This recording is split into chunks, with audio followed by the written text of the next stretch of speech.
आगे बढ़ते हैं। पंजाब के अमृतसर में एनआरआई पर जानलेवा हमला हुआ है। घर में घुसकर बच्चों के सामने एनआरआई को गोली मारी गई है। सीसीटीवी कैमरे में ये पूरी घटना कैद हो गई है। बड़ी खबर आपको बता रहे हैं।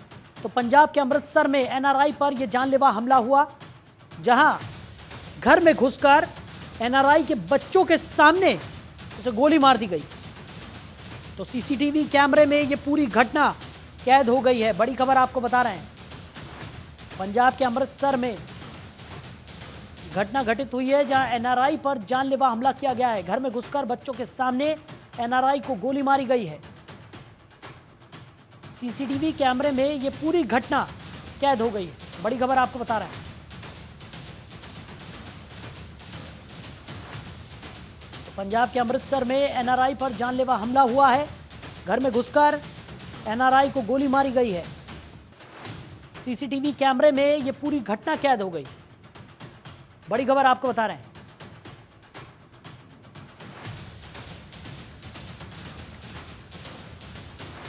तो पंजाब के अमृतसर से ये बड़ी खबर आपको बता रहे हैं, जहां पर एक एनआरआई पर जानलेवा हमला किया गया है। बताया जा रहा है कि घर में घुसकर बच्चों के सामने एनआरआई को गोली मारी गई है। पंजाब के अमृतसर में एनआरआई पर यह जानलेवा हमला हुआ। तो घर में घुसकर बदमाशों ने एनआरआई को गोली मारी और ये पूरी घटना सीसीटीवी कैमरे में कैद हो गई। बड़ी खबर आपको बता रहे हैं।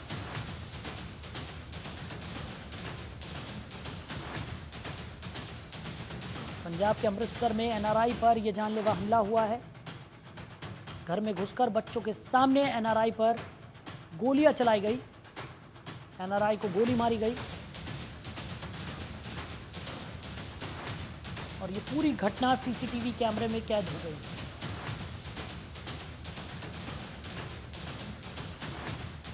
बड़ी खबर आपको बता रहे हैं।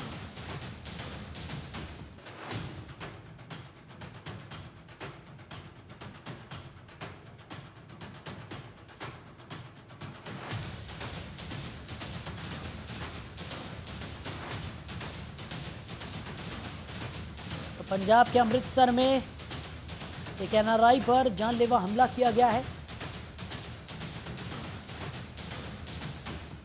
घर में घुसकर बच्चों के सामने एनआरआई को गोली मारी गई। तो सीसीटीवी कैमरे में ये पूरी घटना कैद हो गई है। बड़ी खबर आपको बता रहे हैं। तो ये तस्वीरें आपको दिखा रहे हैं। तस्वीरों में आप देख सकते हैं किस तरीके से बदमाश घर में घुसे और एनआरआई पर बच्चों के सामने ही गोलियां बरसा दी। खबर पर ज्यादा जानकारी के साथ हमारी सहयोगी शिखा शर्मा हमारे साथ जुड़ गई हैं। शिखा, क्या कुछ निकलकर सामने आ रहा है इस पूरे मामले में, जिस तरीके का दिल दहला देने वाला ये सीसीटीवी फुटेज सामने आया है, जहां एनआरआई को घर में घुसकर गोलियों से भून दिया गया? साहिल, इस केस की फिलहाल बात करें तो सुखचैन जो है वो काफी समय से अमेरिका रह रहे थे। 1 महीने पहले जब उनकी वाइफ एक्सीडेंट हुआ, उसके बाद वो वहां से वापस आए। वो अमृतसर में अपने परिवार के साथ रह रहे थे। सुबह 7 बजे जब वो जिम जाने के लिए तैयार हो रहे थे, जो आरोपी जो है वो सुबह सुबह उनके घर में आए। उनसे पहले उनसे उनकी कार की चाबी मांगी। जब कार की चाबी देने मना किया गया तो वो उनको अंदर ले गए। वहां पे उनके 2 से 3 बार उनके ऊपर फायरिंग की है। 2 बार फायरिंग करने के बाद उनकी पिस्टल जो थी वो अटक गई और फायरिंग जो है वो और नहीं हो पाई। तब उन्हें वहां से भागना पड़ा। उस टाइम घर में सुखचैन की वाइफ, उनके 2 बच्चे और उनकी मां मौजूद थी। कहीं ना कहीं जो जितनी जांच पड़ताल की बात पता ये लग रहा है कि ये सुखचैन की दूसरी वाइफ है, यानी उनकी पहली बीवी ने 2022 में सुसाइड कर ली थी। जिसके बाद उनके जो पहली बीवी का जो फैमिली है उनके साथ लगभग अनबन जो है वो चल रही है। केस जो है वो चल रहा है। सुखचैन के ऊपर भी एफआईआर हुई थी, पर कहीं ना कहीं पूरी जांच पड़ताल के बाद उनको रिहा कर, मतलब उनको माफ कर दिया गया था कि उनके ऊपर कोई भी केस जो है वो नहीं बनता है। शायद यही कहा जा रहा है कि उनकी पहली वाइफ के परिवार के द्वारा शायद इन लोगों को भेजा गया है। सबसे बड़ी बात है कि तस्वीरों में वो चेहरे जो है वो साफ साफ दिख रहे हैं जो फायरिंग करने आए थे। कहीं ना कहीं उनको पूरा का पूरा ये मन था कि वो आज सुखचैन को जिस तरह से पिस्टल लगातार फायरिंग कर रहे थे, जान से मारना चाहते थे, पर शायद उनकी किस्मत थी कि पिस्टल जो है वो नहीं चली और वो अटक गई। फिलहाल उन्हें अस्पताल में एडमिट किया गया है। उनका इलाज जो है वो चल रहा है। उनकी कंडीशन जो है वो इस समय सीरियस है, पर लगातार उनका इलाज जो है वो चल रहा है। सबसे बड़ी बात यह है कि विपक्ष को अब सरकार को घेरने का बहाना मिल गया है कि लगातार अगर ऐसे ही घर में घुस के बदमाश जो है वो फायरिंग कर रहे हैं तो किस तरह से लोग कंट्रोल किया जा क्राइम एंड लोग कंट्रोल किया जा रहा है वो देख सकते हैं। बिल्कुल। और शिखा, जिस तरीके से ये पूरी वारदात सीसीटीवी कैमरे में कैद हुई है, जो सीसीटीवी फुटेज निकलकर सामने आया है उसमें बदमाशों की शक्लें भी नजर आ रही हैं, तो क्या जांच पड़ताल में पता चल पाया है कि आखिर क्या वजह रही जो इस तरीके से घर में घुसकर इस घटना को इन बदमाशों ने अंजाम दिया? दूसरी तरफ बताया ये भी जा रहा है कि जिस वक्त ये हमला हुआ उस वक्त घर पर और भी लोग मौजूद थे, उनका इस पूरे घटनाक्रम पर क्या कुछ कहना है? देखिए, सबसे बड़ी बात है कि किसी और को किस तरह की कोई हानि नहीं पहुंचाई गई, यानी सबसे एक जो उनका माइंडसेट था वो क्लियर था कि उन्हें सुखचैन को हार्म करना है या उन्हें जान से मारना है। पुलिस जो है वो अपनी जांच कर रही है, अभी नाम जो है सामने नहीं आया या कोई भी क्या रीजन था समझ में नहीं आया, पर कहीं ना कहीं जो पहले केस की बात करें तो यही कहा जा रहा है कि शायद उनकी पहली वाइफ की फैमिली से ये केस जो है वो जुड़ा हुआ है और उनकी शायद की फैमिली की वाइफ की फैमिली ने ही उनको यहाँ भेजा था। और उस समय का ये कहना है कि वो लोग सिर्फ अपना सुबह उठे थे, घर में बच्चे थे, माँ थी, बीवी थी, सुखचैन जो थे वो जिम जाने के लिए तैयार हो रहे थे। अब बच्चे जो थे वो हाथ जोड़ के उनको कह रहे थे कि प्लीज हमारे पापा को छोड़ दो, पर कहीं ना कहीं जो किडनैपर्स जो किलर्स थे वो अपना माइंडसेट करके आए थे शूटर्स की आज इनको मारना ही है, पर किस्मत थी कि वो बच गए। पर अब पुलिस के पास सबसे अच्छी बात यह है कि तस्वीरें जो है वो साफ है, उनको पता है कि कौन शूटर है कौन क्या है, तो जल्द से जल्द पुलिस जो है वो पूरी जांच पड़ताल करके जल्दी उन्हें पकड़ लेगी। बिल्कुल। और शिखा, जिस तरीके से ये पूरी घटनाक्रम घटित हुआ है उसने सवालिया निशान यहाँ पर खड़े कर दिए, क्योंकि इस तरीके से बेखौफ होकर किसी के घर में घुसकर इस तरीके से ये फायरिंग की घटना को अंजाम देना, और बताया जा रहा है कि घायल अवस्था में जो एनआरआई है उन्हें अस्पताल में भर्ती कराया गया था। इस वक्त उनकी स्थिति की बात करें तो क्या स्थिति बताई जा रही है डॉक्टरों की तरफ से?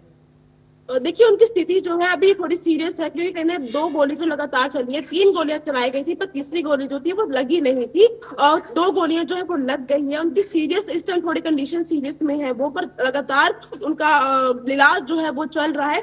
बात करें लॉ एंड ऑर्डर की तो कहीं ना कहीं सही बात है, क्योंकि अब विपक्ष को एक मुद्दा मिल गया, क्योंकि अगर कोई इतना दम रखता है कि वो एक अच्छी वेल सोसाइटी में घर में घुसते गोली मार सकते हैं और वो भी उस घर में जहाँ पे सीसीटीवी कैमरे लगे हो, यानी उनके अंदर कोई डर नहीं है कि अगर हमारी फोटो वायरल हो गई, हमारी वीडियो वायरल हो गई तो क्या होगा क्या नहीं होगा, यानी कहीं ना कहीं जो इस तरह के क्रिमिनल्स हैं उनके अंदर डर जो है वो पुलिस को खत्म हो रखा है। तो शायद इसलिए भी पक्ष को अब एक मौका मिल गया सरकार को घेरने के लिए कि किस तरह से सरकार जो है काम कर रही है कि सारे इस तरह से क्रिमिनल्स के अंदर डर जो है वो खत्म हो चुका है। शिखा, वहीं अगर बात की जाए जिस तरीके से ये पूरा घटनाक्रम घटित हुआ है और जिस तरीके से घर में घुसकर इस घटना को इन बदमाशों ने अंजाम दिया, एनआरआई की फिलहाल अवस्था जो है वो काफ़ी क्रिटिकल यहाँ पर बताई जा रही है, जिस तरीके से आप भी जानकारी दे रही हैं। और इस पूरे मामले में अब कहीं ना कहीं राजनीति भी जोर पकड़ेगी, क्योंकि चुनाव बेहद नज़दीक है और ऐसे में इस तरीके की घटना जब घटित होती है तो विपक्ष को बैठे बिठाए एक बड़ा मुद्दा यहाँ पर मिल गया है और कहीं ना कहीं अब इसे चुनाव से जोड़ा जाएगा। सुरक्षा व्यवस्था को लेकर सवालिया निशान यहाँ पर खड़े किए जाएंगे। और क्योंकि अगर हम पंजाब की बात करें तो पहले से ही सुरक्षा व्यवस्था को लेकर कहीं ना कहीं सरकार को विपक्ष घेरता आया है।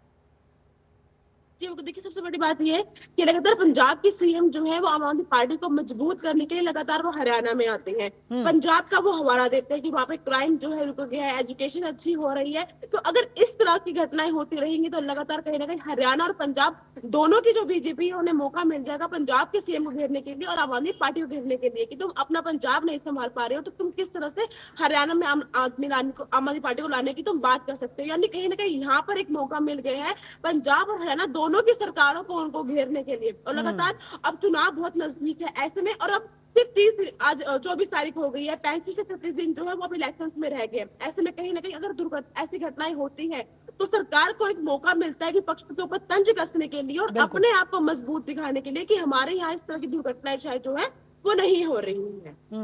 बिल्कुल।